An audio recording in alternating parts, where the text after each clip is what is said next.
We begin today the Gemara on Daf Samachei Amud Beis, 9 lines up from the bottom of the Amud, where it says Tanu Rabbanan.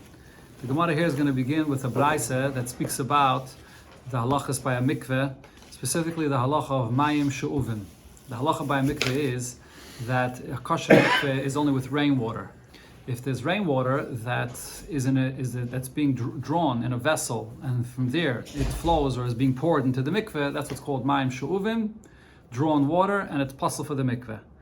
So here, the Braisa will be discussing a detail about this halacha, and it will relate it back to what was taught here before, then you get to the halachas of Mekach and Memker, as we'll see. This water is drawn, it's not good as what? Mayim She'uvim, drawn water. Well, let's see in the language of the Gemara. It will be explained. Tana Rabbanan, we learned in the Braisa. Tziner shechakokoi, if you have a pipe that was carved out. So this could be made from metal or it could be made from wood. And let's say you took a piece of wood and you carved it out like to be a half open pipe for the water to flow through it. Yeah, you want the rainwater from one location to flow through this half pipe to flow into the mikveh. So you first carved it out, shaped it to be this funnel or this pipe for the water to flow through it. And after you carved it out, then you fixed it into the ground in a place where the water now will flow through. So if the water flows through it, paisel es a mikveh.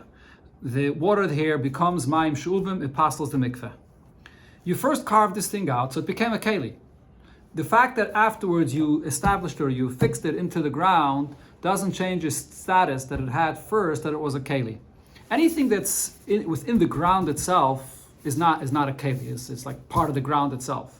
But the fact that you first made it a keli and only afterwards you put it into the ground it's too late. It doesn't change its status of being first a keli, and the water that will flow through it and then go into the mikveh is mayim she'uvim. It's drawn water which is possible for the mikveh. However, if the way this was done is the opposite, kavoi, first he took this log of wood and he affixed it into the ground, and then only after it's already in the ground, then he carves it out. Then the water that flows through it will not passel the mikveh, because the water that's flowing through it, even though it's going through that same kind of funnel, that same kind of pipe, but it's considered to be water that's flowing in a place that's part of the ground. It's not a keli, so it's not drawn water, just like any water that flows in the ground into the mikveh. That's the distinction that this Braisa makes. Okay, now in the Rishonim, just to point out, there's a big discussion about this, because when you learn the case that it's speaking about simply, it's hard to understand why this would be called Mayim She'uvim, because a keli has to be a surface where there's a receptacle where the water could stay inside. What it seems like we're talking about over here, this pipe, it's water that enters from one end and flows out on the other end. It's open on both ends, so it can't really contain hold the water inside. So what's the keli? What's the issue here? So the Rishonim say that this is a half pipe that's made in a way that inside of it there are also these holes in it. Why are there holes? They make these holes in it where the water could be contained there. And the reason they made these holes there is because when the water flows through this pipe, pebbles and these little rocks come along. In order for those little rocks not to end up flowing into the mikveh, they also made these holes along the way of this pipe so that the pebbles will get stuck in those holes and not flow into the mikveh. So those little holes that are made inside this pipe is the area where the water is a keli, the water could be contained. That's why this is a keli. Okay, so now here the Gemara is going to focus on the distinction that the Braisa is making here. That you have something which is made as a keli, but it depends whether you made it first as a keli and then you affixed it to the ground, or the other way around. You first affixed this to the ground and then you carved it out as a keli. Says the Gemara, Mani, who is this Braisa? Loi Rabbi Eliezer. What it says here in the Braisa does not follow. This is not like Rabbi Eliezer's opinion, and also V'loi Rabbanan, and also not like the Rabbanan's opinion. Why not? Hi, Rabbi Eliezer. Which Rabbi Eliezer are we saying that this Braisa does not follow his opinion? If you'll say this refers to what Rabbi Eliezer taught regarding the sale of a house. And here the Gemara is referencing what we learned before here in the summit regarding a person that sells a house and there's a mortar that's in this house.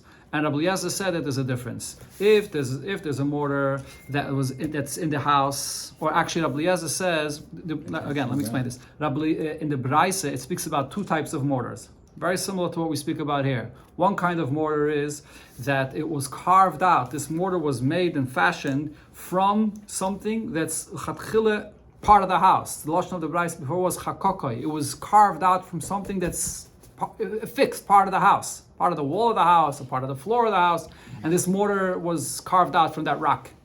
That's one case. Another case is a mortar that was made, and then after it was made as a keli, then it was affixed to the house. Okay, so now according to Rabbi Eliezer, either way, once it was affixed to the house, it becomes like part of the house, and it's included in the sale of the house.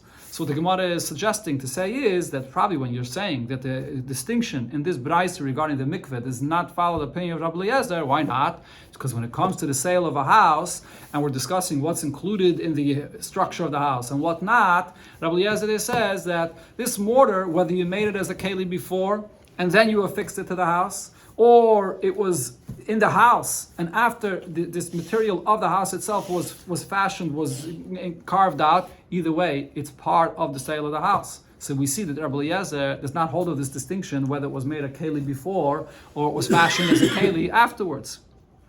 Says the Gemara, there's no reason to compare B'chlal what Rabbi Eliezer said there to our case. Because Dilma, I can answer you that maybe behind the time of the Rabbi Eliezer, the reason why Rabbi Eliezer there holds that either way it'll be included in the sale of the house, because Savar, he holds that when a person sells, he sells with a generous eye. Meaning could be Rabbi Eliezer regarding the mikveh would agree that over here, the MS, there is a difference whether you define something as a keli, whether when you made the keli before and then you affixed it to the ground, or it was first affixed to the ground and then you made it a keli. There is a difference. But in the case of the house, because a person's selling over here, as long as now it's affixed to the house, we say ba'ayin yafeh, that it's part of the structure of the house, and he means to include it. So specifically by a sale, there's a svara of ayin yafeh. And the Rabbanon that disagree over there in that Braise before, the Rabbanon hold that it'll only be a sale if it was l'chatchila part of the house. Now, that opinion of the Rabbanon actually make this distinction that's very similar to the distinction here by the mikveh, that only that mortar that's a chatchila chokuk from the house itself is included in the sale. If you fashion this mortar before and only later you affix it to the house, then it's not included in the sale of the house. That seems to be a mamish the same kind of difference that we're saying here regarding the mikveh. But the Gemara says it's also not a raya. Rabbanan Sabri over there, the Rabbanan hold moiche ba'ayin ra moiche, that when a person sells, he sells with a stingy eye, and therefore they're saying that if it wasn't a chatchila part of the house, it won't be included. But it's not shaykh to what we're speaking about over here regarding the mikveh. Says the Gemara, ve'elo Rabbi Eliezer, the kaveres divided. There was another place where Rabbi Eliezer talks similar about this kind of subject, and we see that Rabbi Eliezer does not hold the distinction of the Braise regarding the mikveh, whether there is a difference when it was made into a keli, before you affixed it to the ground or after. Where's this? The Rabbi Eliezer that speaks about a beehive, where a person basically has this big beehive that he produces honey in it. That now we learned in the Mishnah about this. Kaveres dividem, this beehive where you produce honey. Rabbi Eliezer says about this. Now at this point the Gemara understands that this beehive is attached to the ground. A person cemented this beehive to the ground and the bees come to it and that's where they produce their honey. Now so it's attached to the ground, but it's a keli. It's like a box. You ever seen these boxes? But it's been attached, it's been cemented to the ground. Harei karka. It has the halacha like karka itself.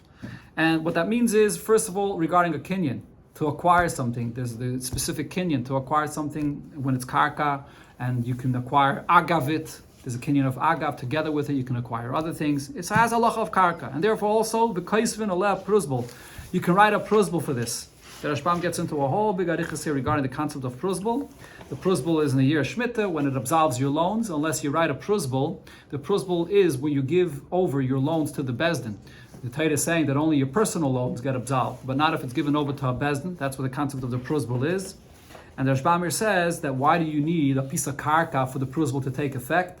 The Rashbam's opinion is because when you have a karka, So then that karka serves like a security, like a place where the lender is going to collect his loan from. So it's like a mashkin. It's almost like a mashkin that it's a collateral, as if it was already collected from there. And that's why the Chachamim instituted prusbul here, because the halacha of Shemitah absolving the loans is not in a case where you're holding on already to a mashkin from the loive. So in this case, when there's a karka here, it's as if you already have a mashkin. So Chachamim instituted the halacha of prusbul. But Rashbam then brings from Mirabi Zikeni, which is Rashi, that Rashi says that the reason you have to have a karka for prusbul is because a loan that is money borrowed without ownership of karka is uncommon. Chachamim did not apply their takon of prusbul for such a kind of loan. They only applied it to a loan that's common, where a person has a piece of land or some property as a security for the loan. So therefore, you have to have a karka. So the kaveres dividem, this bi'av, is considered to be karka for the prusbul. And another halacha, ve'ena makabelas tumah b'mekayma. It will not be makabel tumah when it's in its place, when it's attached to the ground, because only a keli is makabel tumah, but something that's attached and part of the ground is not a keli, it's not makabel tumah. And has to be b'mekayma though, has to be attached to the ground in its place. V'hareide mimena b'shabes, and another halacha regarding this beehive, one that will take out the honey from it, remove the honey from this beehive on Shabbos, chayiv chatas. He'll be chayiv chatas, because this is a tilde of the malacha of kaitzer. Just like when you cut anything that grows on the ground, the honey which is produced in this beehive, and you remove the honey from there, you're detaching the honey from the source of where it grows and is produced. So it'll be chayav chatas. However, the Chachamim disagree with all of this. Eina karka, it does not have the halacha of karka. Ve'ein kaisvan aleh prusbul, and you cannot write a prusbul on this. So mekabelas tumah b'mekayma, and it will be mekabel tumah. V'hareida mimenu m'Shabbos potter. And if you're going to remove the honey from it on Shabbos, you'll be potter, because it's not considered to be like something which is attached to the ground, and therefore it's not a tilde of the malacha of tailish. So what do you see over here? That according to Rabbi Eliezer, this kaveres devarim, a box that's made to produce the honey in it, and if you go afterwards and attach it to the ground, even though lechatchila it was a keli for itself, and afterwards you attach it to the ground, it now becomes like part of the karka itself. That's relevant for all these halachas. So that means that Rabbi Eliezer disagrees with what it says regarding the mikveh, that when you have this tzinner, this pipe, that you made it as a pipe, and only afterwards you attach it to the ground, so it remains a keli. Attaching it to the ground does not change its status. Here we see that Rabbi Eliezer says no, it becomes like karka. But the Gemara answers, he can't compare to that case either. A honeycomb where the honey is produced is a different thing. Hassam Kedama Rabbi Elazar explained the reason of Rabbi Eliezer in this brayse. Time the Rabbi Elazar again. Hassam Kedama Rabbi Elazar. Time the Amar Rabbi Elazar. Yeah. It's Rabbi Elazar's da Amayre, and he's explaining the reason of Rabbi Eliezer. Okay, so let me read this again. Hassam Kedama Rabbi Elazar time. Rabbi Elazar explained the reasoning for what Rabbi Eliezer the Tana said. Rabbi Elazar that might have said, my time the Rabbi Eliezer. What is the reason that Rabbi Eliezer says that over here this honeycomb is considered to be like karka? Because there's a pasuk we learn it out from. The pasuk says, Vayitba loisa beyaris advash. This is a pasuk that speaks about Yonasan, and it says there that Yonasan, he dipped his cane into the forest of honey. It's talking about him dipping his cane into a beehive, but it calls it a forest of honey. Why is the pasuk using this expression? It's telling you, ma yar, just like a forest, hataylish mimena b'Shabbos chayev chatas. If you cut a branch or anything off the tree on Shabbos, you'll be chayev chatas because you're cutting from the tree. Avdvash, the honey that you take out of the honeycomb, harayda mimena b'Shabbos chayev chatas. When you remove the honey from the honeycomb, you also chayev chatas. So there's a pasuk that's telling us that the honey in a honeycomb has a different halacha, that it's considered to be mechuber, like a tree that grows in a forest, and therefore you chayav chatos. And also regarding the other halachas mentioned, this is considered to be like part of karka. So it's a unique halacha regarding the honeycomb. But you can't say that the same would apply also in the case of the mikveh, where you had this pipe and then you affixed it to the ground, that according to Rabbi Eliezer, it becomes part of the ground itself. There are some Rishonim that say that according to this answer of the Gemara, when it speaks about this honeycomb, it doesn't have to mean that he cemented it to the ground. In the beginning, the Gemara understood that he cemented it to the ground. But now, according to the answer of the Gemara, it's learning it from this pasuk, Yara is Devash, even if it's not cemented to the ground, that has the halacha like a forest, like a tree. That's what you see from this pasuk. What about if he takes a little bit honey for his tea on Shabbos? Same thing. You're removing it. That's bichayev chatas, according to Rabbi Eliezer. Ella, so the Gemara brings a third case where Rabbi Eliezer speaks about such a kind of halacha, where there was a keli that you then went and attached it to the ground. Ella Rabbi Eliezer the daf.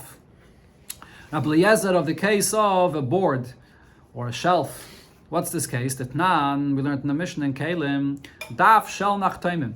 This board which bakers use. And the bakers use this board to put their bread on it to sell to people. It's like a shelf that's put there, and it's shakove b'kaisel. It was affixed to the wall. It's not, so now it's attached to the wall, which is attached to the ground.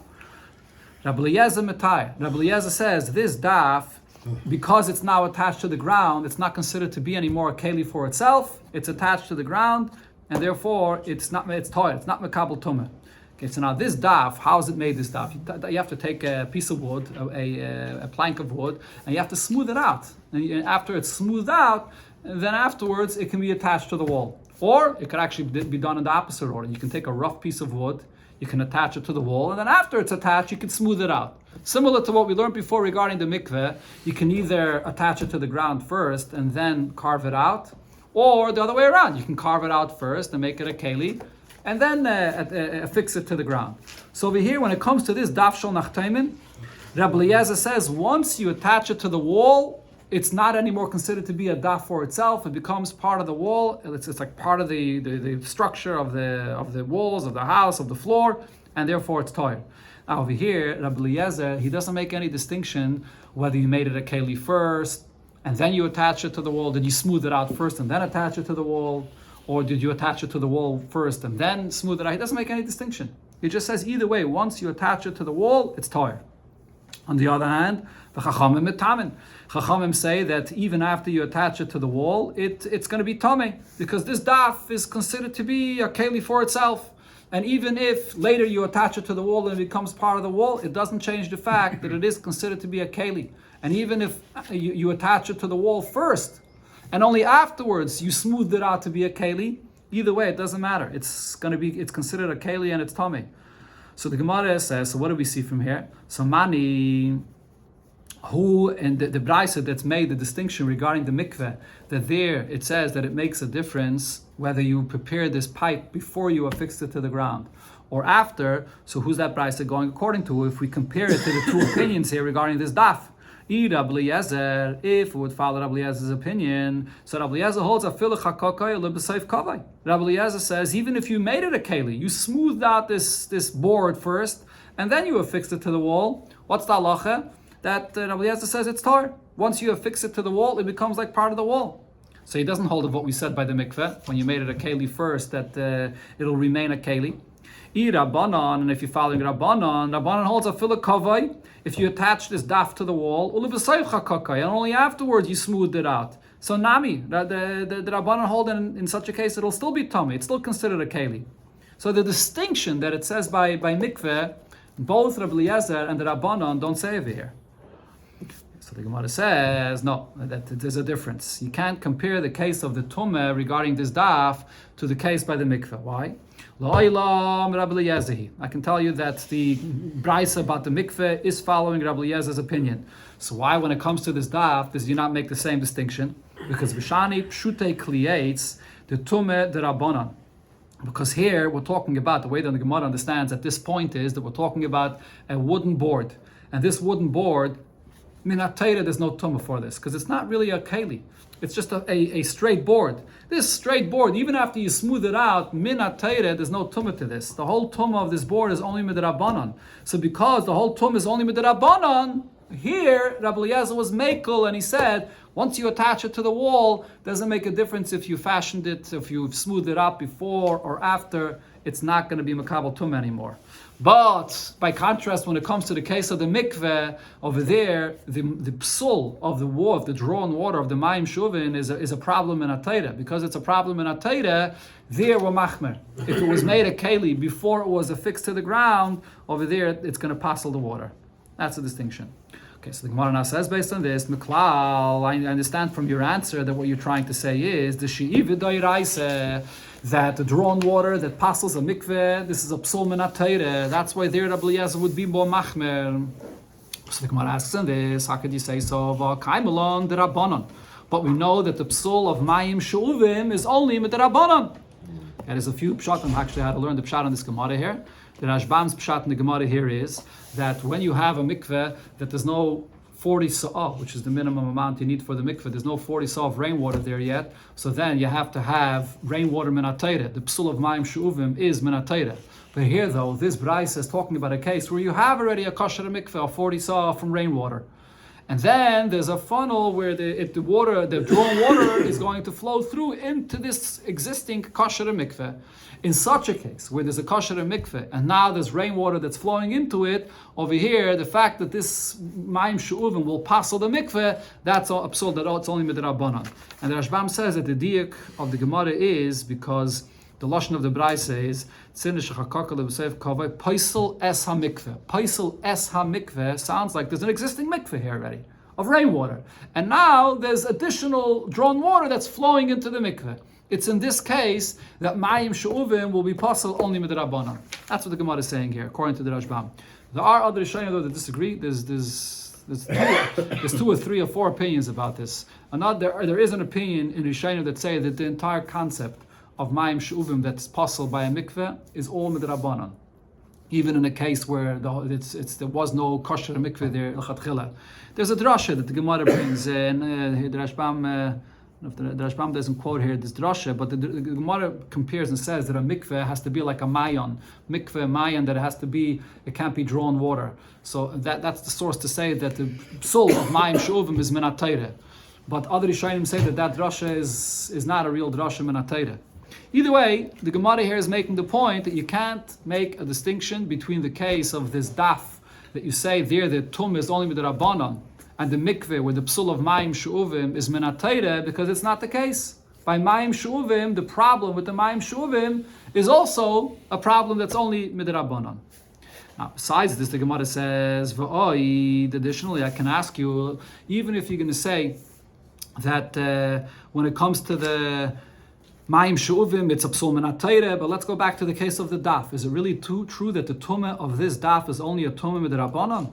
Rabbi Yosi ben Rab Chanine, bedaf shel matchis machlokes. What kind of a daf are we talking about? We're not talking about a wooden board or a wooden shelf. We're talking about a metal shelf that's being affixed to the wall over here. That's the machlokes. Why did Rabbi Yosi ben Rab Chanine say this? Because the emes is, if it would be a piece of wood, there would be no tumah, not min atayre and not even midrabanan either. When it comes to the material of wood, so in the pasuk, it compares it to a keli, a sack, where a sack cloth it's a sack that's a kli kibbul, and therefore the same by wood, it's only going to be tamei if it's a proper keli. A plain board or a shelf that's not a keli, that it doesn't contain anything, is not going to be tamei, not min atayre, and even with the rabbanon. You don't find such a thing ever in the Gemara in a plain daf, even after it was smoothed out, that it should be possible with the Rabbanon. So what are we talking about? We're talking about metal. When it comes to metal, which is the tumah of metal, is learned from other psukim where it talks about gold and silver and metal materials. Over there, it's tamei, even if it's not a keli. And that's what this is talking about. So if that's the case, it's actually talking about a tumah min atayre. So you can't say that Rabbi Eliezer was makel over here to say that once it was affixed to the wall, either way, it's not going to be a makabel tumah because this is midrabanan. It's talking about a metal shelf. A metal shelf is something where there's a tumah min atayre. Okay, So therefore the Gemara says that I can tell you now, the question over here was that the Braisa of the mikveh doesn't fit not with Rabbi Eliezer's opinion and not with Rabbanan's opinion, because both Rabbi Eliezer and the Rabbanan didn't make a distinction regarding this shelf that was affixed to the wall, whether it was first fashioned as a shelf and then it was affixed to the wall, or it was first affixed to the wall and only afterwards fashioned as a shelf. So the distinction that it says regarding the pipe of the mikveh, none of them say. So therefore here, the Gemara actually, based on what it just said, reverses and says, Lo'elam Rabbanani. I can tell you that the Braisa regarding the mikveh that makes that distinction is actually the Rabbanan's opinion. And the reason is, based on what we just said, V'shani she'iver the Rabbanon, by the mikveh, because it's speaking about Mayim She'uvim, where the psul is only with the Rabbanon. So over there we're makel. In a case when it was affixed to the ground first, and then you made it into a keli, it won't be Mayim She'uvim. Even though the fact is that now you have a keli here, but because it was affixed to the ground first, the Chacham were makel, and they said that it's going to be okay. But when it comes over here to the daf of the matchis, as we just explained, it's a metal daf, and over here it's a problem of tumah min ha-Torah. Here Chachamim don't make that distinction. Even if you affixed it to the wall first and afterwards you fashioned it, doesn't matter.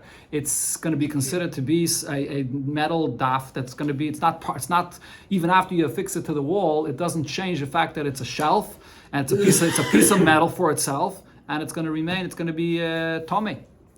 If you're saying that this is the Rabbanan's opinion, so if so, by the mikveh, you should say that even if you first carved out this pipe and only afterwards you affixed it to the ground, nami. You should say over there also that it should not be any problem with the psul of Mayim Shuvim, because once he affixes it to the ground, so then you should be makel and say there's no problem of Mayim Shuvim.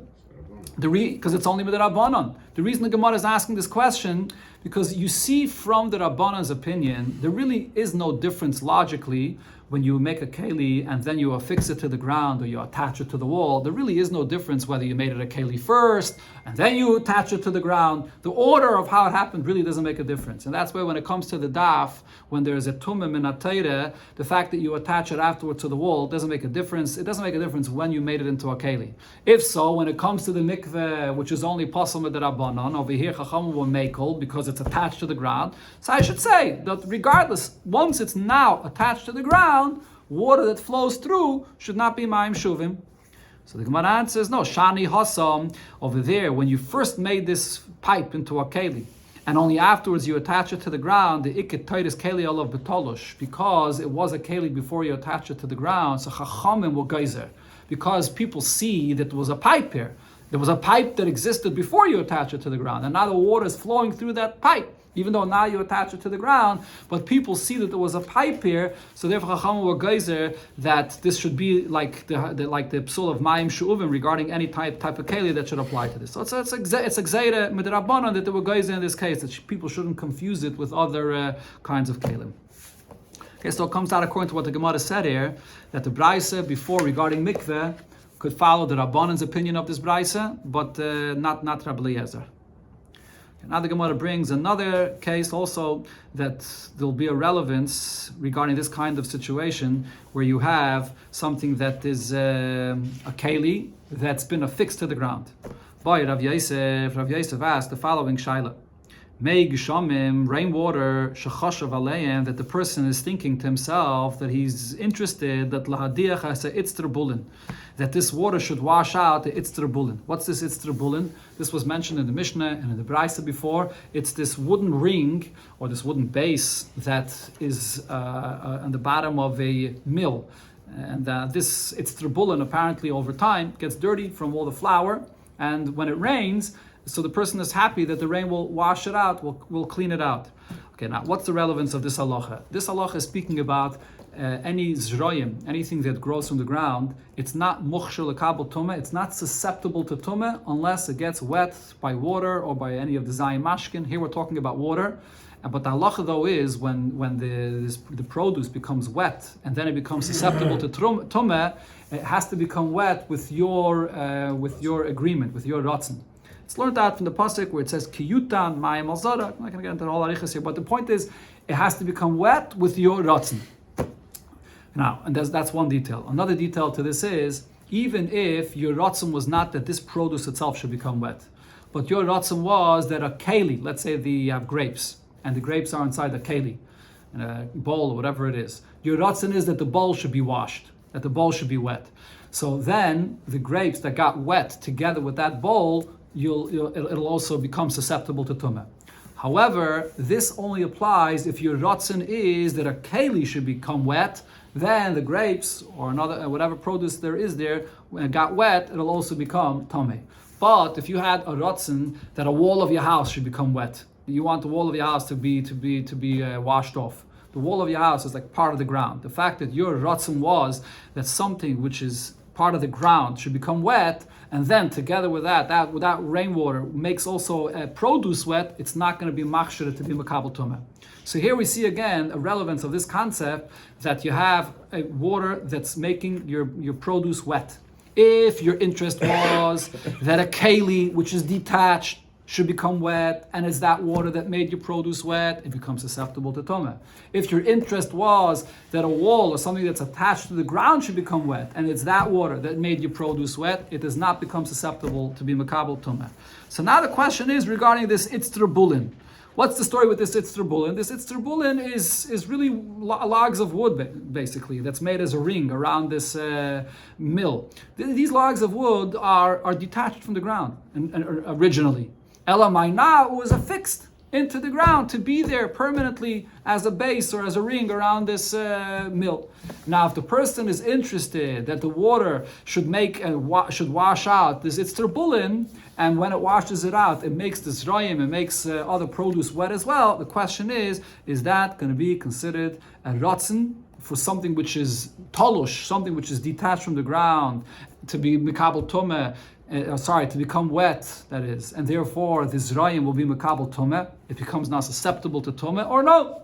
The itzter bulin, once it's affixed into the ground, it's part of the ground itself, and washing that out, and then the water being making the produce wet is not going to make it susceptible to tumah. That's the shayla the Gemara is discussing here. Again, mei gishomim, rainwater. Shechoshav aleim lodiachas itzter bulin. He's interested that it should wash out this itzter bulin. Mahu. What's going to be the halacha l'zrayim regarding the zrayim? The Bach adds in here the words ma'u lahachshir behenes hazrayim. Will it now make the zrayim, the produce, susceptible to tumah because of the wetness that you were interested that it should make the itzter bulin, it should wash out the itzter bulin?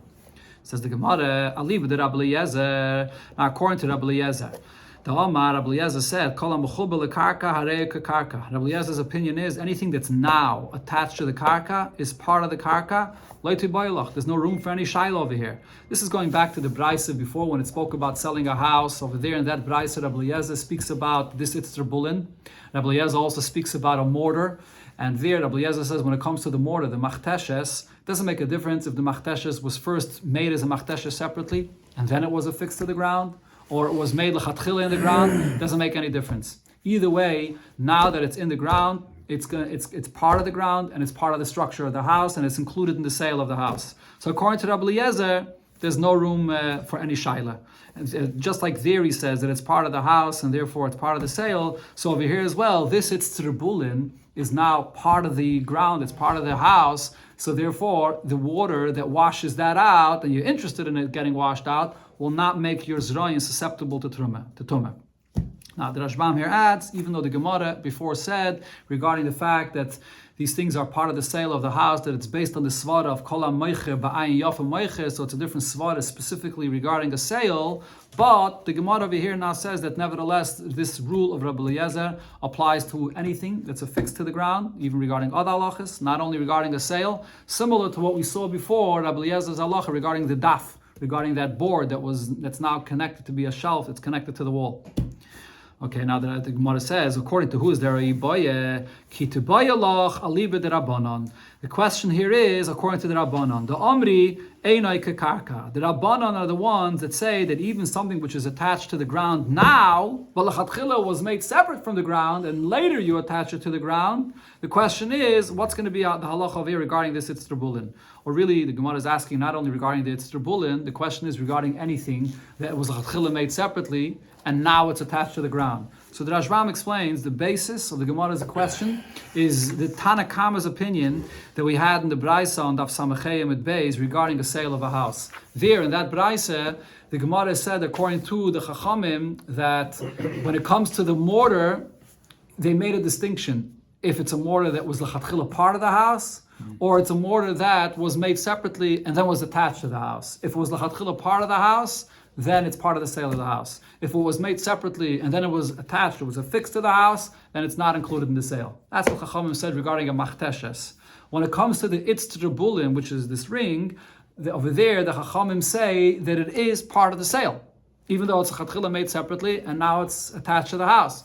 So the question is, how do we understand the opinion of the Chachamim? What's the pshat in this distinction between the machteshes, that there they say that because the chatchila wasn't part of the house, so it's not part of the sale, but by the itztrabulin we say that it is part of the sale. One way to understand it is that really anything that's attached becomes part of the house now, automatically.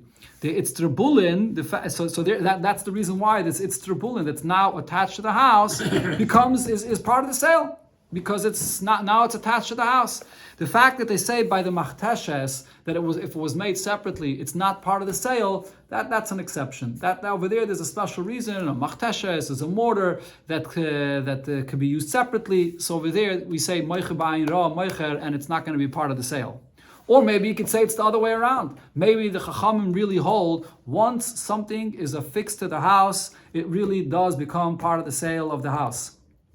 Right? And or you could say the Chacham's opinion is the opposite, that even after something is affixed to the house, it's not part of the sale of the house. And that's why the Chachamim hold by the itztrabulin that when it's that's what the Chachamim hold by the machteshes, that is by the mortar, that even after it's affixed to the house, it's not part of the sale of the house. The itztrabulin is the exception. The fact that Chachamim said regarding the itztrabulin that it is part of the sale of the house, that's the exception, because that's something which is made to be in a house. It's like a feature of the house. It's chatchila mamish made for the house. Over there I say it's part of the sale. But the point over here is that in the opinion of the Chachamim, there's room for this shaila, because in his opinion, you see that he says two opposite things. Regarding the itztrabulin, he says that it's part of the house. Regarding the machteshes that was made separately and then was affixed to the house, he says it's not part of the house. So the question is, regarding over here, this case of the rainwater washing off this itztrabulin, do I consider it to be something that's separate, or do I consider it to be something which is part of the house? The shaila is not only regarding this itztrabulin, it's regarding anything, any kind of keli that was fashioned separately and then was attached to the house. According to the Chachamim, what's going to be the status of the wetness of this? Will it also make these zroyim susceptible to tumah or not? That's the shaila. And the Gemara answer says, Teiku. This, according to the Chacham's opinion, this remains a shaila. Let's learn one more piece here to finish off to the Mishnah. Shalach le Rav Nechemia berei de Rav Yosef le Rabbe berei de Rav Huna, the Rabbe, the son of Rav Huna, or Rav Huna Zuti, that is, le Nerda, in the city of Nerda. The following halacha, which is also related to what we're speaking about when you have something that's attached to the ground of a house, that ki asya hach itzel kamach, when you have this woman that comes to you, and what we're talking about over here is when a person passes away, so there's an obligation that from his possessions, from his assets, his daughters get 1/10 of the assets to feed themselves, to take care of themselves, to get married and so on. So, but it's only from karkois, only from properties, not from any movable items. So now, he said, when you come and are going to collect and take from the assets of the father to feed and to give to this daughter, Agba Issa Nichsi, give her 1/10 of the properties, and that's Afila Mi'itztrabuli Derechayim. And that includes also this itztrabuli, this ring of the mill is also considered to be part of the ground. Since it was now affixed to the ground, it's considered to be part of the ground, and therefore you have to give 1/10 of the value of that also to feed this girl that's supposed to get 1/10. So the Rashbam says that you see over here that Rav Nechemia is saying that we paskin like Rabbi Eliezer. Rabbi Eliezer says once it's affixed to the ground, it becomes part of the ground, and therefore she gets 1/10 from that. Amar Ravashi said, Ki avinam bei Rav Kahana. When I was by Rav Kahana, he added also regarding this halacha of collecting money from the assets of the father to feed the daughter. Makbinon afila mi'amla dabati. You collect even from the rent that was earned from the father's properties. That rent, 1/10 of it, also goes to the daughters that have to be fed. even though that rent is just a payment of money and it's not part of the ground itself, but nevertheless it's the income that comes from the ground itself, that is also from the properties itself, that's also something that the daughters get a tenth from it. There's a discussion in Rishonim exactly what the Gemara is talking about. Taisus over here talks about this. Taisus says the Gemara specifically is referring to the payment of the rent before the time of the rental is up. After the time of the rental is up, that money is just considered to be money that's owed. Money that's owed is not going to be considered like karka. But within the time of the rental, before the time of the rental is up, that's what Rav Kahana used to give it even for the daughters as well.